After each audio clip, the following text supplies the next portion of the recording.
welcome to my Flosstube channel. My name is Ray Niles, and I'm the designer behind Red Barn Samplers. This is my first episode, and there's a couple things I'd like to share with you today. We'll talk a little bit about the charts that I have that are now available. We'll talk a little bit about what I'm working on, what I'm stitching for pure enjoyment, and then I'll share with you a little bit around the story of how Red Barn Samplers came to be. So thanks for joining me, and let's get started. So I was asked not too long ago, how did I come up with the name Red Barn Samplers? Like, where did that come from? And what you'll notice if you go to my website, which is www.redbarnsamplers.com, you'll notice that there's a big red barn that's one of the first pictures you'll see when you get to the section labeled About. And the reason for that is where my husband and I live and where we raised our family, we have a gigantic red barn. And so when I was thinking about what I wanted to do when I entered Funtirement, which maybe you haven't heard that term before, but Funtirement is where you're really not old enough to retire, but you're old enough to know you want to be done doing what you're doing. So when I decided I wanted to Funtire, I got to thinking about how did I want to spend my days? What mark did I want to leave? And the thing that came to my mind was something that I was very passionate about, and that was the desire to reproduce antique samplers. Not only reproduce the antique samplers, but find out about the little girls who stitched them, figure out what their story was, and then be able to share that story with other like-minded stitchers. So as I was thinking about what that could look like and envisioning this crazy idea, it dawned on me I needed a name. And looking right out my front window, I saw this big red barn that I had come to love over the last 40 years, living in this same place. And I decided then and there that I would be Red Barn Samplers.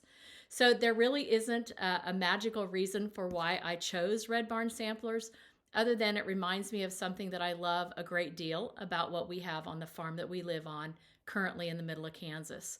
So I'm going to share with you some things today, not only about the background of Red Barn Samplers, I'll share with you not only that, but also what I've been working on for pure enjoyment and my reason behind that.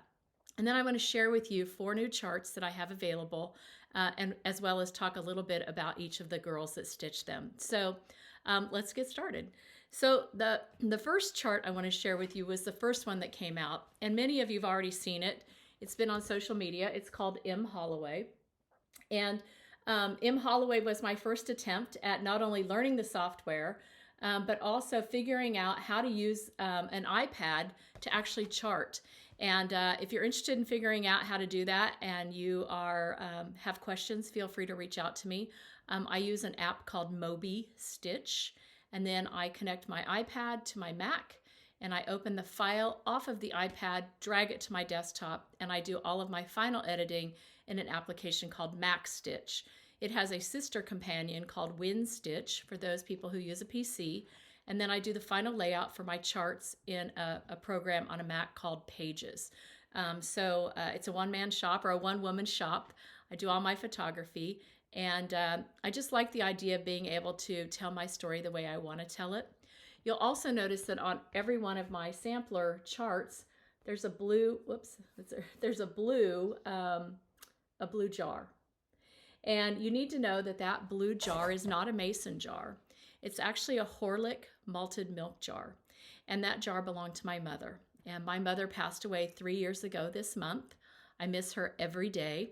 And every sampler that I chart and every picture that I take will have that jar in it, because I want to acknowledge her belief in not only me, but also my 3 sisters, in reminding us that there was nothing that we couldn't do. So it's my nod to her. And now you know why that little blue Horlick jar is on the chart. So M. Holloway, again, my first attempt. I learned a lot. It's not a very big chart. And on the inside, you do end up with an image of not only the original, but also in comparison to the size of the model. The model is much, much smaller because M. Holloway, she stitched it pretty big stitches. I do like the verse that's on there as well. So that's my first one that came out. And then the second one that came out was actually an exclusive, is still an exclusive, available only for purchase through the Attic out at Mesa, Arizona. And it will continue to be an exclusive through probably the end of the year. Jean Lee has been so gracious and so kind in helping me launch my business and so supportive. And I remember when I told her about this crazy idea I had almost a year and a half ago. And when I told her, she didn't laugh. She acknowledged that I was trying to do something and said, "What can I do to help?" And I so want to be like her when I grow up. I want to be gracious, and I want to be kind, and I want to be supportive of other people doing what they're passionate about. So Jean has it as an exclusive, at least until the end of the year. And I'll tell you a little bit about W. Wallace. So W. Wallace was challenging for me to try and figure out who she was, partly because there was no first name on the sampler. And so I started thinking, well, why wouldn't a little girl have put her first name on her sampler? And it dawned on me, either she had a very long name or a name she really didn't like. And I chose to go with the idea that it was a very long name. So I started looking at what were popular names in about 1868, 1864, that would have been a popular name starting with a W. There were two, Wilhelmina and Winifred. And so I started thinking, well, if it's Wilhelmina, then let's see what I can find. In the meantime, I also thought, because there's a lion and a unicorn on here, I thought I had a Scottish sampler. I really thought that the unicorn and the lion would be representative of the Scottish version of the Royal Coat of Arms. It was not until I traveled to Scotland in June of this year, and I actually was in a castle, and they had an older gentleman who was in this room full of tapestries. And I said to him, I said, "Could I ask you a question about a picture I have of a sampler I own? And could you tell me if it's Scottish?" And he's like, yes, I'd be happy to do that." And so I showed him the picture, and he did not blink an eye. He did not bat an eye. He just immediately said, "Oh, you've got an English sampler." And I was like, "How do you know that? Like, how do you know it's not Scottish?" And he said to me, "If it was Scottish, it would have the unicorn on the left side and the lion on the right." And I was like, "Really?" And he said, "Yeah, like that's how you tell the difference." So because of the placement of the lion and the placement of the unicorn, he immediately was able to lead me in a direction that let me know that my sampler was indeed English. So I knew W. Wallace, I was sticking with Wilhelmina. I was going to go with English, so I started looking at Ancestry.com and MyHeritage.com and a lot of the different types of search engines that would tell me ancestral information. And I landed upon a man who was a constable, worked in Lancashire, England, and was a very loved, very revered police officer. And I got to thinking, well, there's got to be something there. And what the man at the castle had also told me was that there were symbols on my chart that would indicate that there was heraldry, or that they were from the time of the Crusades, that there were symbols there. I thought maybe that this symbol over here was perhaps something from the Knights Templar. He proceeded to tell me that that indeed was called a fleury cross, and that it stood for specifically different things. He also got me a screenshot of an old book that he went and retrieved that said that the fleury cross actually stood for different things. And those things that they stood for were virtues of faith, wisdom, and chivalry. And so I started thinking, well, if Wilhelmina saw that every day in her life, and she saw her father who was taking care of other people, that it would make sense that she would stitch something that would have that sense or that appeal to it. So I started looking for Wilhelmina Wallace, Lancashire, found that indeed the constable had 5 daughters, and was able to make some connections around that. And then I reached out on Ancestry.com, got a ping back from a woman who was the great niece of one of Wilhelmina's sisters. And so I actually have that photo that's in the chart as well. I am using that with permission. And it's just a lovely story around how something that could have been tucked away in a drawer and forgotten now has new life with it. So W. Wallace, 1878.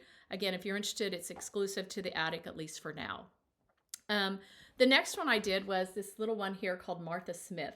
I love Martha Smith.